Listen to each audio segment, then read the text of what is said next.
예수님이 이 땅 위에서 평화를 선포하시고 평화를 만드시는 피스메이커가 되십니다. 오늘은 화평케 하는 자가 되자라고 하는 제목이에요. 예수님이 십자가에 달려 돌아가신 지 사흘 만에 부활하셨습니다. 무덤문을 열고 부활하신 주님은 숨어있는 제자들을 찾아가십니다.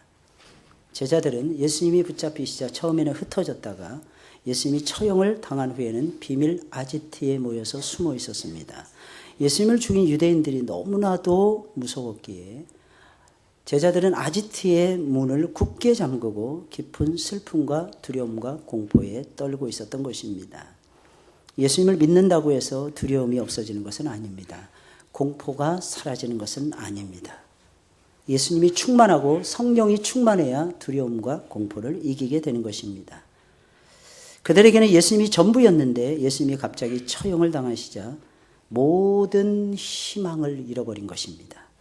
그리고 두려움과 공포에 사로잡힌 채 떨고 있었던 것입니다. 바로 그때 예수님께서 벽 사이로 제자들을 찾아오십니다. 예수님은 사방이 막혀 있다고 해서 안 오시는 분이 아니에요. 예수님은 이때 당시에 문을 굳게 잠그고 있었기 때문에 제자들이 문을 열고 들어오신 것이 아니라 두드리고 들어오신 것이 아니라 예수님이 일방적으로 제자들을 찾아오셨는데 그냥 벽 사이로 오신 거예요. 벽을 뚫은 것이 아니었어요. 그냥 벽 사이로 예수님이 나타나셨어요.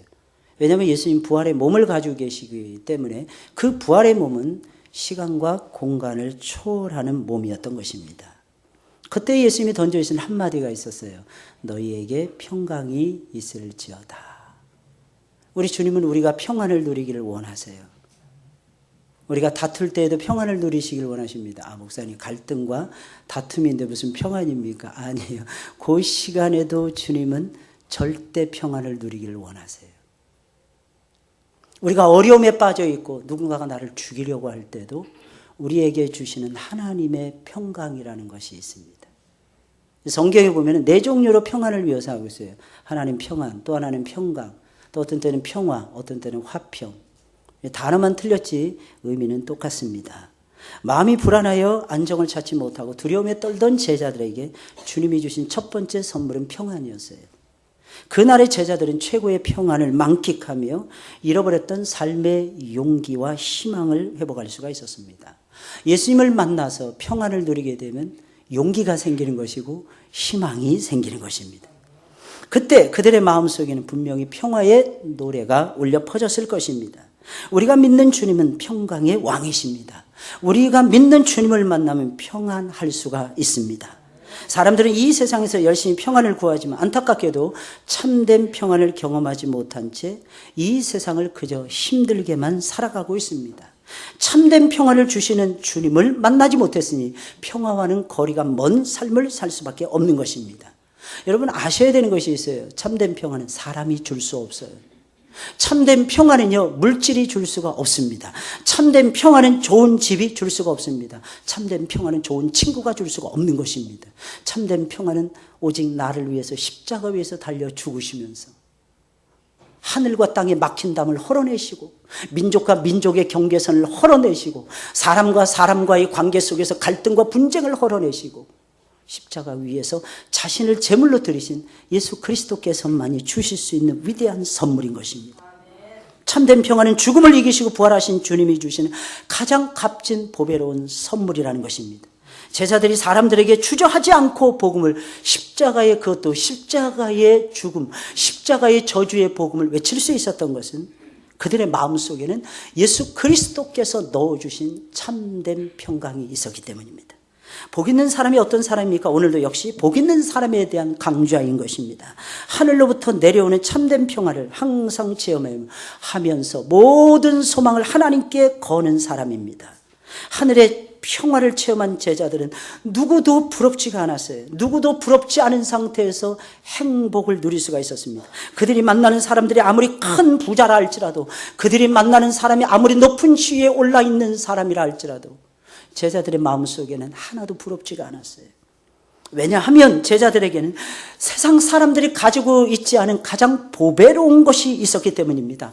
가장 값진 보배가 있었기 때문입니다. 그런데 본문의 말씀을 보게 되면 이상하게 예수님께서는 7번째 복에 대해서 말씀하시면서 위로부터 내려오는 평화를 체험한 사람이 복이 있다고 말씀하시지 않고 있다는 것입니다. 이 땅에서 참된 평화를 경험한 사람이 분명히 복 있는 사람이며 틀림이 없습니다. 그 사람은 하늘로부터 내려오는 신령한 복을 받은 복 있는 사람이기 때문입니다. 그러나 거기서 머물러 있는 사람은 예수님의 관점에서는 진정으로 복 있는 사람이 아니라는 것입니다. 평화를 체험한 사람이라면 한 걸음 더 나아가야 됩니다. 평화를 만드는 사람이 되셔야 되는 것입니다. 그래야 진정으로 예수님의 관점에서, 하나님의 관점에서 복 있는 사람이 될 수가 있는 것입니다. 그래서 예수님께서는 평화를 체험한 사람이 복 있는 사람이지만 평화를 체험한 사람이 복 있는 사람이라고 말씀하시지 아니하고 진정으로 복 있는 사람은 평화를 만드는 사람이라고 역설하고 계신 것입니다. 이미 하늘의 신령한 평화를 체험했는데 무엇을 더 바라고 무엇을 더 소망하겠습니까? 우리는 예수님을 만난 그 즉시 하늘의 영광이 우리의 것이 됩니다. 예수님을 만난 그 즉시 우리의 몸은 이 땅에 있을지 몰라도 우리의 영혼은 하늘나라에 가 있어요. 그래서 하늘나라의 평강이 내 것이 되는 것입니다. 하늘의 기쁨이 내 것이 되는 것입니다. 이게 예수 믿는 흔적이고 예수 믿는 기쁨이고 예수 믿는 영광인 것입니다. 그러니 무엇을 더 소망하겠어요? 이미 우리의 영혼이 하늘나라에 가 있는데 모든 것을 희생해서라도 내가 체험한 하늘의 신령한 평화를 아직도 모르고 있는 세상 사람들에게 전달해주며 들려주며 평화를 만드는 사람들이 되셔야 할 것입니다. 본문의 말씀을 보게 되면 예수님께서는 분명히 화평케 하는 자가 복이 있다고 말씀하고 계십니다. 화평한 자가 복이 있다고 말씀하시지 않았어요. 화평케 하는 자가 복이 있다고 말씀하셨어요. 진정으로 복 있는 사람, 평화를 체험하는 데 머무르는 것이 아니라 평화를 만들어가는 사람이라는 것입니다. 여기서 화평케 하는 자라는 것은 평화에 속한 자가 아니라 평화를 만들어가는 사람을 가리키는 것입니다. 예수님은 평화를 사랑하는 사람이라든지 평화를 누리는 사람이 복 있는 사람이라고 말씀하시지 않았어요. 예수님은 평화를 만드는 사람이 복 있는 사람이라고 말씀하셨어요. 그래서 저 유명한 아시스의 성자라고 불려졌던 평화의 기도를 썼던 프란체스카는 이러한 주님의 마음을 성경 속에서 이해를 하고 이런 글귀를 남기게 된 것입니다. 주여 나를 평화의 도구로 써 주소서. 알았던 것입니다. 지금으로부터 900년 전의 사람이에요. 900년 전, 1000년 전에 그는 깨달았던 것입니다. 하나님의 평화의 도구가 되는 것이 진정 하나님이 우리들에게 바라는 삶의 모습이라는 것을. 그래서 그는 평화의 도구로 쓰임을 받는 사람이 진정 복 있는 사람이라는 것을 깨달았던 것입니다. 어디를 가든지 분쟁을 만드는 사람이 아니라 평화를 만드시는 여러분들이 되시길 주의 이름으로 축원을 드립니다. 왜냐하면 평화를 만드는 사람이 예수님 보셨을 때, 하나님 보셨을 때 진정으로 복 있는 사람이기 때문입니다. 가는 곳마다 분쟁을 몰고 다니는 사람들도 있어요. 고요하다가도 그 사람만 들어가면 분쟁이 일어나고 갈등이 일어나고 다툼과 싸움이 일어납니다. 그런 사람은 자기만 괴롭히는 것이 아니라 미안하지만 주변에 있는 사람들까지도 괴롭히고 힘들게 합니다. 제발 여러분들 그런 사람이 되지 마시고 어디를 가든지 예수님처럼 평화를 만드시는 여러분들이 되시길 주의 이름으로 축원을 드립니다. 그럼 왜 화평케 하는 사람이 복이 있는 것입니까? 왜 평화를 만드는 사람이 복이 있는 것입니까? 평화를 만드는 사람은 하나님의 아들이라는 인정을 받기 때문입니다. 주님 분명히 말씀하셔요. 성경 분명히 말하고 있어요. 화평케 하는 자는 복이 있나니 저희가 하나님의 아들이라 일컬음을 받을 것이며. 우리는 하나님 앞에서 큰 죄인들입니다. 우리는 겉으로 보기엔 다 멀쩡해 보이고 화장하고 분장하고 좋은 옷 입고 때때 옷 입고 나와서 거룩하게 앉아있으니까 마치 내가 거룩하다고 착각하시는 분들이 계시는데 속에는 미안하지만 노략질하는 이리와 같은 모습이 우리들의 모습인 것입니다.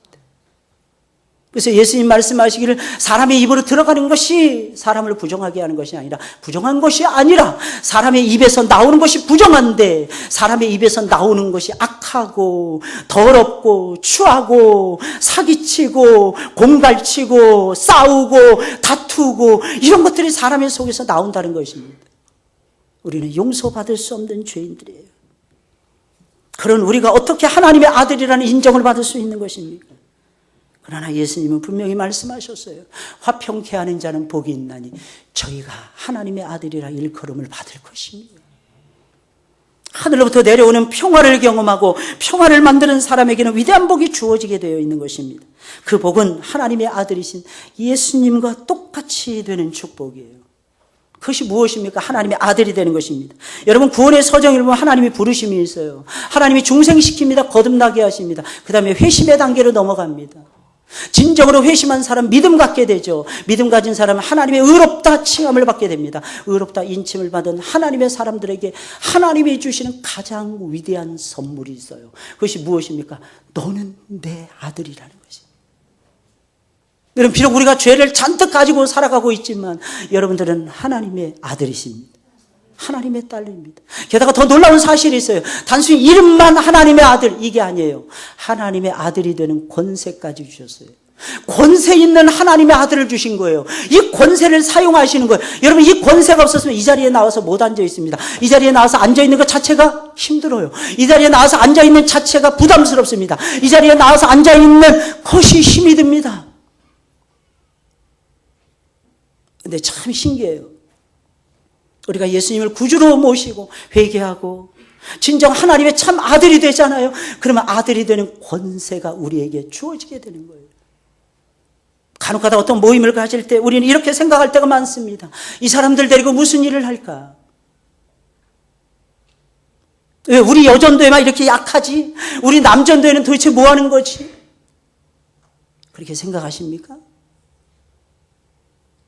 만약에 예수님이 12제자를 바라보시면서 그렇게 생각하셨다면 아마 오늘날에 우리에게 하나님의 왕성한 복음, 의의 복음은 전달되지 못했을 것입니다.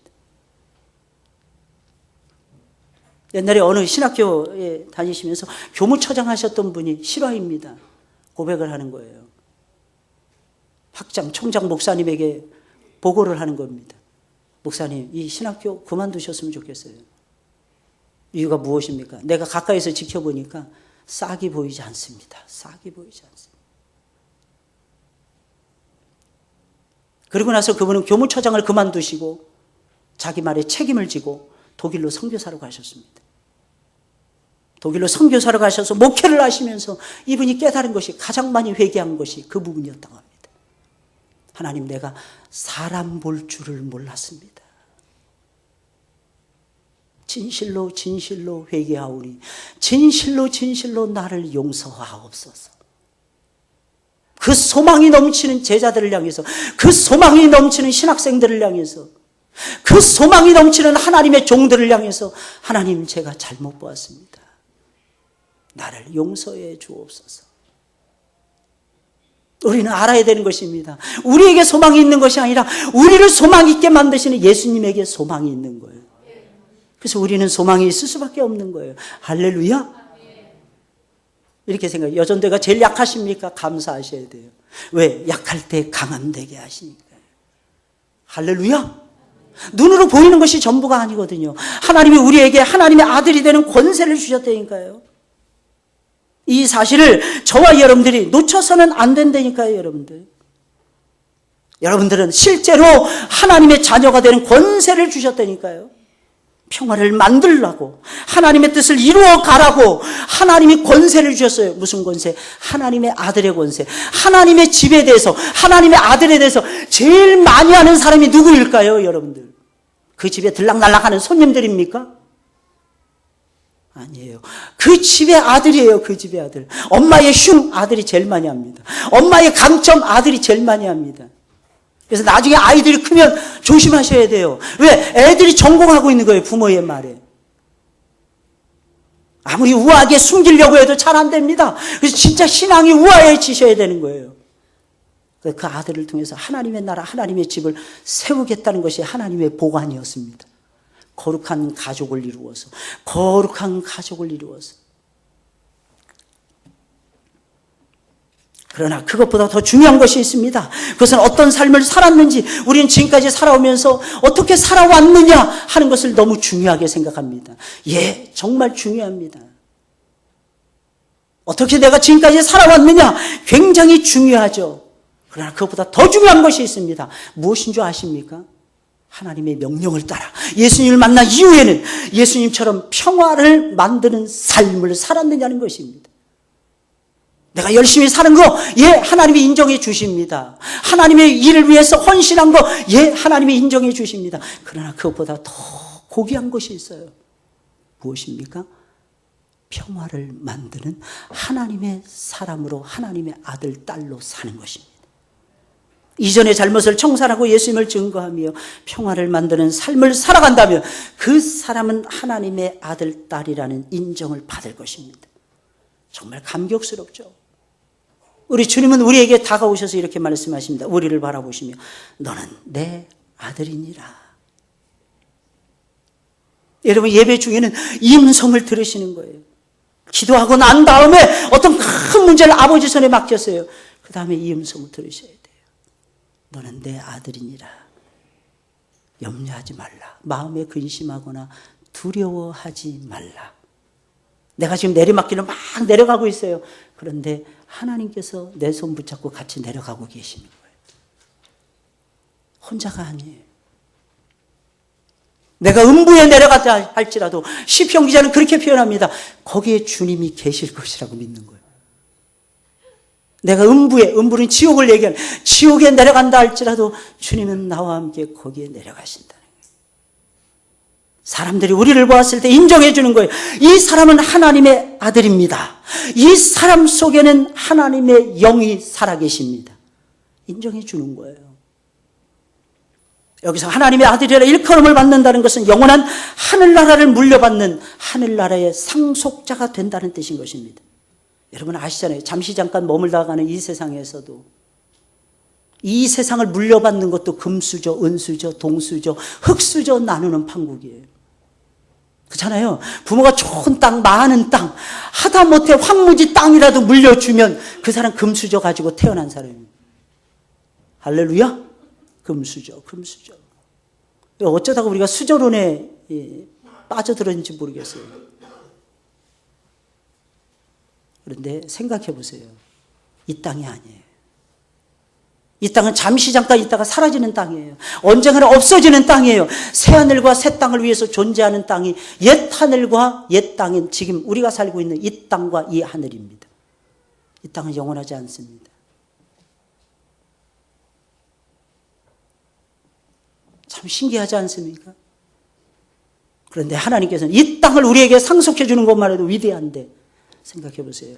저 멀리 배는 시온 성을 나에게 상속해 주시는 거예요. 저 멀리 배는 나의 시온 성을 향해서 지금도 나는 움직이고 있는 겁니다. 그 땅이 내 땅이라는 것입니다. 오늘날 대부분의 그리스도인들은 무엇 때문에 구원을 받았는지 구원의 목적을 잃어버린 채 신앙생활을 하고 있어요. 단지 하나님이 나를 사랑하시기 때문에 하나님의 구원을 받았다고 생각을 합니다. 맞습니다. 하나님이 우리를 사랑해 주시지 않았으면 우리는 구원을 받을 수 없었습니다. 그렇다면 나를 구원하신 그것은 이유고요. 그것은 하나님의 원인이고요. 내가 구원받은 원인이고요. 그럼 구원해 주신 목적은 무엇입니까? 하나님이 나를 구원하신 목적인데 그것이 무엇입니까? 이스라엘 백성들을 애굽에서 건져주신 하나님의 구원해 주심의 목적을 상실했기에 그들은 미안하지만 구원하고 멀어지고야 말았습니다. 하나님이 나를 구원하신 것은 나를 이 세상에서 제사장으로 쓰기 위해서 하나님이 나를 구원해 주신 것입니다. 나를 하나님의 아들로 삼고 나를 끊임없이 사랑하시는 하나님을 닮아가게 하시고 다른 영혼들을 끊임없이 사랑하게 하면서 이 땅에서 평화를 만드는 제상이 되라고 하나님께서는 저와 여러분들을 불러주신 것입니다. 악한 자나 선한 자나 차별하지 말고 나와 코드가 맞든지 안 맞든지 나하고 통하든지 안 통하든지 따지지 말고 다른 영혼들을 아끼고 사랑하고 귀하게 여기고 존귀하게 여기고 하나님 나라의 일꾼들로 세우는 그 일을 감당해 내라고 하나님께서 저와 여러분들을 구원해 주신 것입니다. 그래서 그리스도인들은 전쟁하는 나라들을 원망할 수 없어요. 심지어는 테러리스트들조차도 우리는 원망하거나 그들을 향해서 불평할 수 없습니다. 왜? 이유는 무엇입니까? 우리는 어디를 가든지 만나는 모든 영혼들에게 평화를 선포하며 그 영혼들에게 하늘의 신령한 평화를 이양해 주어야만 되는 평화의 사자들이 되기 때문입니다. 우리를 하나님께서 그렇게 불러주셨다. 그러면 어떻게 우리는 막힌 담을 헐어내며 평화의 사자가 될 수 있는 것입니까? 사람들은 평화를 원하지만 세상은 계속해서 전쟁으로 몰록지고 있잖아요. 아직도 지구촌 곳곳에 쉬지 않고 전쟁이 일어나고 있잖아요. 전쟁의 상처와 아픔과 미움을 멈추게 하고 사람들의 마음속에 사랑과 위로를 던져주며 평화를 심어주려면 어떻게 해야 되는 것입니까? 지금도 싸우고 있잖아요. 지금도. 예수님께서는 무력한 우리들에게 분명히 말씀하셨어요. 너희는 막힌 담을 헐어내는 평화의 사자가 될 수 있느니라. 아니, 예수님이 이렇게 말씀하세요. 너희만이 막힌 담을 헐어내는 평화의 사자가 될 수 있느니라. 그럼 어떻게 우리는 평화의 사자가 될 수가 있는 것입니까? 첫째로 평화의 왕이신 우리가 먼저 평화의 왕이신 예수님을 영접하고 내가 먼저 평화를 누리고 평화의 왕이신 예수님께 내 삶의 모든 것을 맡겨야 되는 것입니다. 쉽게 말씀드리면 이거예요. 내가 먼저 평화를 맛보셔야만 되는 거예요. 쉽게 말하면 이거예요. 내 안에 먼저 평안이 있어야 되는 거예요. 내 안에 평안이 있어야 평안을 주죠. 할렐루야. 그래 평안을 만들 수가 있죠. 내 안에 평안이 없는데 어떻게 평안을 만듭니까? 어떻게 평안을 만들 수 있을까요? 평화의 왕이신 첫째 예수님을 구주로 영접하셔야 돼요. 어떻게 평안을 만들 수가 있습니까? 평화의 책인 성경을 날마다 읽으셔야 돼요. 예수님이 주신 최고의 방법 기도하셔야 되는 것입니다. 그리고 전도하셔야 되는 거예요. 그리고 성도의 아름다운 교제를 나누셔야만 되는 것입니다. 그리고 모르는 것이 있습니까? 겸손하게 무릎을 꿇고 엎드려서 배우셔야만 되는 것입니다. 오해하시면 큰일 나요. 내가 알고 있는 것이 다가 아닙니다. 하나님은 나에게 풍성한 은혜를 주시고 이 성경 66권에 하나님의 말씀을 주셨는데 이 놀라운 말씀은 창세기에는 창조의 영광이 나오고 출애굽기에는 구원의 영광이 나오고 레위기에는 예배의 영광이 나오고 민수기에는 광야의 영광이 나오고 신명기에는 말씀의 영광이 나오고 이스라엘의 정복의 영광이 사사기 여호수아 룻기에 나오고 왕이신 하나님을 어떻게 영접하고 우리가 왕을 모시고 왕된 삶을 살아갈 것인가. 왕의 영광이 나오는 것이 사무엘 상하 열왕기 상하의 말씀이고 그 속에서도 우리가 제사장적인 아름다운 관점을 놓치지 않고 이 땅의 제사장으로 거룩하게 살려는 제사장의 영광이 나오는 것이 역대 상하의 말씀인 것입니다. 그것도 모자라서 이 세상 살아가는데 말씀이 없이는 우리가 못 사니까 하나님께서는 대선지서 소선지서를 우리에게 주셔가지고 하나님의 말씀에 묶여서 하나님의 말씀 예언의 영광 속에서 우리의 삶에 새로운 영광, 새로운 피조물이 되는 새로운 미래를 창조해내는 영광을 저와 여러분들에게 부어주시고 계시잖아요. 그래서 성경을 통해서 우리는 하나님을 영화롭게 하는 법을 배우셔야만 되는 것이고 날마다 겸손하게 성경을 통해서 계속해서 배우셔야만 되는 것입니다. 사랑하는 여러분들 이렇게 살아가시길 예수님의 이름으로 축원을 드립니다. 가장 중요한 건 내가 평화의 사자가 되는 건 내가 먼저 평안해져야 되는 거예요. 두 번째는 내가 만나는 모든 사람들에게 평화의 복음을 선포하며 평화의 왕이신 예수님을 소개해주며 사람들을 주께로 인도하셔야 됩니다. 사람들은 눈만 뜨면 서로 못 잡먹어서 안달을 해요. 참 이상해, 참 이상해. 좋은 것은 잘 얘기 안 하고 나쁜 것만 얘기하는 게 습관이 되어 있어요. 그걸 마치 샤프한 것처럼 착각을 합니다. 아니에요. 그것은 죄성에서 나오는 생각들인 것입니다. 진정 하나님의 사람들은요, 상대방의 약점을 보는 것이 아니라 오히려 내 약점을 보고 상대방의 약점을 보는 것이 아니라 상대방의 강점을 봅니다. 이게 하나님의 사람들의 모습인 거예요. 사람들이 서로 갈등하고 대립하는 이유가 무엇입니까? 마음에 사랑이 없기 때문에. 왜 마음에 사랑이 없는 것입니까? 하나님과의 사랑의 관계가 깨졌기 때문에. 그리고 죄성은 그대로 남아있는 거예요. 거듭났다 할지라도 날마다 하나님의 은혜의 보좌 앞에 나아가지 못하고 날마다 하나님의 은혜의 바닷속에 풍덩 빠지지 못하면 죄송합니다. 하나님과의 사랑의 관계가 깨지지는 않았어도 깨진 것처럼 느껴지고 하나님은 내 안에 계시는데 하나님이 멀리 계신 것처럼 느껴져요. 사람들은 겉으로는 멀쩡해 보여도 저마다 가슴 속에는 상처를 가지고 살아가고 있어요. 그것도 치유되지 않은 상처를 가지고 살아가고 있어요. 어렸을 때 하나님부터 나는 버림받았다. 어렸을 때 나는 좋은 부모를 만나지 못했다. 어렸을 때 나는 학대받았다. 어렸을 때 나는 멸시받았다. 어렸을 때 나는 인정받지 못했다. 그래서 사람들은 쉽게 분노하고 쉽게 미워하는 것입니다. 그러면서 갈등하고 싸우는 것입니다. 이런 사람들의 마음을 치유할 수 있는 분이 누구겠어요, 여러분들? 이런 마음을 잠시 잠깐은 의사들이 멈추게 할 수는 있을 것입니다. 약물로 잠시 잠깐은 가라앉힐 수 있을 것입니다. 그러나 근본적인 해결책은 나오지 않아요. 그렇다면 근본적인 해결책은 누구에게 있는 것입니까? 우리를 사랑하신 예수님에게 있는 거예요. 여러분, 예수님의 생애를 묵상해 보세요. 처음부터 어떻게 보면 예수님께서는요, 엄마 아빠 없는 상태에서 태어난 거하고 또 진배가 없었어요. 사생자도 그런 사생자가 없었어요. 그래서 예수님께서는 태어나시자마자 말 구유에 누워 계셨던 거예요. 쌀 보자기가 없어서 강보에 쌓였어요. 천 보자기 조각에 쌓여서 예수님은 누워서 울고 계셨습니다. 어떻게 보면 미혼모입니다. 이게 예수님의 모습이었어요. 성장합니다. 예수님은 태어나자마자 애굽으로 피난 가십니다. 미움을 받았어요. 사람들의 미움. 2세 이하의 어린이들은 베들레헴 주변에 있는 모든 아이들을 다 죽이라는 명령을 피해서 예수님은 아기 예수님은 애굽으로 내려갑니다. 다시 가나안 땅으로 돌아옵니다. 그때 거했던 곳이 나사렛 땅이었어요. 나사렛에서 예수님이 복음을 증거하자 나사렛 사람들이 제일 먼저 앞장서 예수님을 돌로 찍어서 죽이려고 합니다. 심지어는 예수님을 낭떠러지로 끌고 가서 밀어서 떨어뜨려서 죽이려고 합니다. 상처, 예수님만큼 많은 상처를 가지고 있는 사람이 누가 있겠어요? 예수님 12살 때 유아기 때 모습이 12살 때 모습 딱 한 번 나옵니다. 근데 12살 때 예수님 예루살렘에 올라가죠. 그때 엄마 아빠가 잃어버립니다. 아이가 같이 동행하는 줄도 몰랐어요. 엄마 아빠가. 내가 아버지 집에 있어야 할 줄을 왜 모르셨습니까? 그러고 나서 조금 있다가 아버지 요셉이 죽습니다. 무려 17년, 18년 동안 가장 노릇해요. 남동생 대 여동생까지 있었어요. 6, 7, 8, 9 식구, 이 식구들을 거느리고 어린 나이에 한 가정의 가장이 돼서 책임져야만 됐어요. 공부 못했어요. 풍요롭지 못했어요. 예수님이 복음을 증거하자 사람들은 예수님을 향해서 놀려댑니다.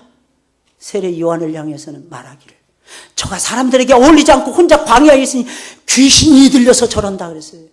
근데 예수님은 세리들하고 친구가 되는 거예요. 창기들하고 친구가 되는 거예요. 누구하고도 같이 어울려서 밥숟가락을 나누시는 것이었어요. 그러자 사람들은 예수님을 향해서 창기의 친구들, 죄인의 친구들이라고 예수님을 조롱합니다. 예수님을 붙잡습니다. 대제사장이 먼저 신문을 합니다. 가야바가 신문합니다. 안나스 집으로 보냅니다. 안나스가 다시 가야바 집으로 다시 보냅니다. 가야바가 다시 빌라도에게 보냅니다. 빌라도가 다시 가야바에게 보냅니다. 다시 헤롯에게 보냅니다. 헤롯이 다시 빌라도에게 보냅니다. 새벽 2시부터 시작돼서 오전 6시까지 4시간 동안 신문을 당하십니다. 비아돌로로사라고 하는, 결국에는 사형 선고가 떨어지고 고난의 길을 예수님이 걸어가십니다. 그냥 걸어서 5분 10분이면 올라갈 수 있는 갈보리 언덕을 예수님께서는 거의 2시간 동안 올라가세요. 채찍에 맞아 쓰러지고 또 쓰러지고 또 쓰러지고 매를 맞고, 이미 매를 흥건하게 맞은 다음이었어요. 브라이 도이리안이라고 하는 고난의 뜰에서 예수님 매질을 당하셨어요.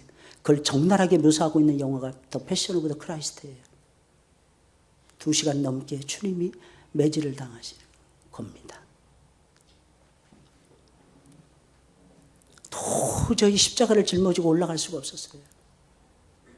이미 밤새도록 신문을 당하시고 참남하도 신성 모독죄, 가장 무서운 죄를 예수님에게 뒤집어 씌우시고, 이유는 하나님의 아들이었다고 주장했기 때문입니다. 그분은 그런데 진실로 하나님의 아들이었어요. 사실을 사실대로 말하면 욕을 먹을 수도 있는 것입니다. 도저히 짊어지고 올라갈 수 없으니까 구레네 사람 시몬이 오니까 그를 붙잡아서 그에게 십자가를 대신 짊어지게 합니다. 예수님 그 뒤를 따라가십니다. 갈보리 언덕에 올라서 예수님의 양손과 양발에 못이 박힙니다. 그런데 예수님 아무 말씀하지 않으세요. 우리 같았으면 막 별의별 말을 다 했을 것입니다. 근데 예수님은 아무런 말씀하지 않으세요. 침묵이었어요. 6시간 동안 오전 9시에 갈보리 언덕에 올라가셔서 십자가에 매달리셨는데 오후 3시에 운명하셨는데 거기서 딱 7마디 말씀하십니다. 아버지, 저들의 죄를 용서하옵소서. 저들이 하는 것을 저들이 알지 못합니다. 당신의 나라가 임할 때 나를 기억하소서. 내가 오늘 나와 함께 낙원에 있을 것입니다. 여자여 보소서, 아들입니다. 아들아, 내 어머니니라. 엘리 엘리 라마 사박다니, 나의 하나님 어찌하여 나를 버리셨나이까. 4번째, 엘리 엘리 라마 사박다니. 내가 목마르도다. 타는 목마름을 이길 수가 없었던 거예요. 왜? 물과 피가 막 쏟아져 내리니까. 내가 다 이루었노라. 6번째 말씀이었어요. 아버지, 내 영혼을 아버지 손에 부탁하나이다. 예수님만큼 상처로 얼룩진 분이 누가 있었어요? 사람들은 그때 왔다 갔다 하면서 조롱합니다. 저가 자기는 구원하지 못하고 사람들은 구원한다 하는도다. 예수님은 얼마든지 내려올 수 있었어요. 안 내려오십니다. 아버지의 뜻이 안 내려오는 데 있었어요. 예수님은 그 상처를 안고 십자가에 달려서 돌아가셨던 것입니다. 그러면서 우리의 상처를 치료해 주시는 거예요. 그러면서 예수님이 우리에게 말씀하시는 위대한 선포가 있습니다. 나는 너를 사랑한단다. 이 고난 주간을 맞이해서 우리가 반드시 들어야 되는 위대한 음성. 나는 너를 사랑한단다. 내가 너의 죄를 다 용서하였노라. 내가 이미 다 용서하였노라. 그 사랑과 용서, 그 약을 통해서 예수님께서는 우리의 영혼을 치료하고 계시는 것입니다. 혹시 어떤 죄를 범했습니까? 하나님의 용서함 받지 못했습니까? 하나님의 사랑의 물줄기 가운데 들어가세요. 하나님이 다 어떠한 죄라도 자복하면 용서해 주십니다. 그래서 하나님의 사랑과 용서, 이것을 보여주는 사건이 십자가의 사건인 것입니다. 우리는 충분히 평화의 사자가 될 수 있는 사람들입니다. 왜 그럴까요? 우리는 주님의 사랑과 용서를 받은 하나님의 사람들이잖아요. 마지막 3번째로 그리스도를 위해서 내가 먼저 평화를 만들고 내가 먼저 사랑하고 내가 먼저 용서하는 삶을 살면서 화평케 하는 삶을 힘써 살아야 되는 것입니다. 그리스도인만이 누릴 수 있는 위대한 특권이 있습니다. 그것이 무엇입니까? 내가 먼저 사랑하고 내가 먼저 용서해 주는 것입니다. 우리 주님은 가는 곳마다 가시는 곳마다 평화의 나라를 세우셨어요. 주님은 만나는 모든 사람들에게 사랑과 용서를 베풀어 주시며 상처 입은 모든 영혼들을 어루만져 주시고 안아주셨습니다. 다른 사람을 하나님과 화해시키기 위해서 피 묻은 십자가의 복음을 전파하며 그들을 먼저 사랑하고 먼저 용서하는 사람이 진정 복 있는 사람인 것입니다. 그런 사람은 하나님의 기적을 체험합니다. 하나님의 돌보심의 기적을 체험합니다. 하나님의 인도하시는 기적을 체험합니다. 하나님의 역사하시는 기적을 체험합니다. 하나님의 일이 되는 기적을 체험을 하게 되는 것입니다. 그런 사람은 심지어는 독을 마실지라도 해를 받지 않습니다. 기도하자마자 하늘의 응답을 받고야 말 것입니다. 할렐루야! 누가복음 18장에 있는 말씀을 보세요. 내가 너희에게 속히 너희 원한을 풀어주리라. 예수님 말씀하시잖아요. 예수님은 우리를 향해서 빠르게 움직이신다니까요. 사랑하는 여러분들, 우리의 죄악에 대해서는 예수님은 오래 참으신다니까요. 길들이 참으십니다. 수백 년 참으십니다. 수천 년도 참으십니다. 그래서 예수님의 성품은 오래 참는 성품이에요. 근데 신기한 건 우리가 구하면 빠르게 움직이세요. 우리가 구하잖아요. 아버지께서는 늦추지 않습니다. 고삐를 늦추지 않습니다. 빠르게 움직이세요. 왜? 아버지는 우리에게 관심이 있으시니까. 아버지는 바람 날개를 타시고 우리에게 찾아오시니까. 그리고 아버지께서는 말씀, 사랑하는 자여 걱정하지 마라. 내가 너와 함께 있잖아. 하나님 말씀하시는 거예요. 내가 이 문제 아무것도 아니라, 너한테는 큰 문제이지만 나한테는 아무것도 아니야. 이 문제 내가 해결해 줄게. 누가복음 18장 7절 8절에 있는 말씀이니까 과부의 원한을 풀어주는데 우리 주님 말씀, 내가 너희들의 원한을 속히 풀어줄 것이니라. 할렐루야. 그래서 예수님 만나면 이렇게 좋은 거예요. 죄는 오래 참아주시는데 내 기도 제목은 빨리 응답해 주시는 거예요. 하나님은요, 막 들어주기 위해서 막 급하세요. 막 들어주고 싶어서 하나님은요, 저와 여러분의 목을 길게 빼시고, 저를 보세요. 목을 길게 빼시고 하나님께서 누구에게 빨리 응답해 주실까, 누구의 기도가 셀까 하나님은 지켜보고 계신다니까요. 이걸 맛보는 것이 신앙인 거예요. 이걸 맛보는 사람은 먼저 용서하지 않고는 견딜 수 없어요. 먼저 사랑하지 않고는 견딜 수 없어요. 왜? 하나님이 먼저 목을 길게 빼시고 나를 사랑하시고 나를 용서하시는 그 놀라운 사랑의 얼굴, 그 놀라운 용서의 얼굴을 바로바로 보여주시는데, 그 얼굴을 내가 비추고 있는데, 그 얼굴 속으로 내가 들어가고 있는데, 그 얼굴 속을 나에게 비춰주고 계시는데 어찌 내가 먼저 요셉과 같이 용서하지 않을 수가 있겠습니까? 예수님처럼 안 될 수가 있겠습니까? 예수님은 그걸 바라보고 있었어요. 아버지의 얼굴을 바라보고 있었어요. 사랑하는 여러분들, 그렇게 살아가시길 예수님의 이름으로 축원을 드립니다. 혹시 나중에 용서했습니까? 진 겁니다. 저 사람이 먼저 나한테 사과했어요. 목사님, 뿌듯하죠? 아닙니다. 목사님, 제가 오늘 먼저 사과했어요.